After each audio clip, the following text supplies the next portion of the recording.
Hi hello welcome back to our channel. నేను మీ తెలంగాణ స్వాతి. ఎలా ఉన్నారు? బాగున్నారా? నేను చాలా బాగున్నాను.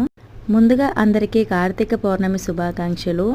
ఈరోజు ప్రతి ఒక్కరు కూడా ఎన్నో పూజలతోని చాలా హ్యాపీగా చాలా బిజీగా ఉంటారు కదా. కానీ నేనైతే లేనండి. ఎందుకంటే మాకు ఇయర్ మొత్తం సృష్టి ఉండే, సో పూజలైతే మాకు ఏమీ లేవన్నమాట. సో వీడియోలోకి వచ్చేస్తే ప్రసాదం చూపిస్తుంది ఏంటి అనుకుంటున్నారా?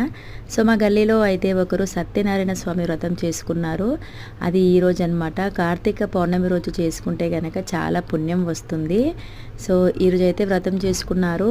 ఇంకా నేను వ్రతానికి వెళ్ళలేదు కాబట్టి ప్రసాదం అయితే ఇంటికైతే పంపించారు. సో చాలా హ్యాపీగా ఉంది నాకైతే. సో మొత్తానికైతే వీడియో ఇదనమాట. సో ప్రసాదం అయితే తిన్నాను, అంతా మంచి జరగాలి అని చెప్పేసి. ఇంకా మరి వీడియో నచ్చిందా? నచ్చితే తప్పకుండా లైక్ చేయండి, అలాగే సబ్స్క్రైబ్ చేసుకోండి. ఉంటాను. Bye bye.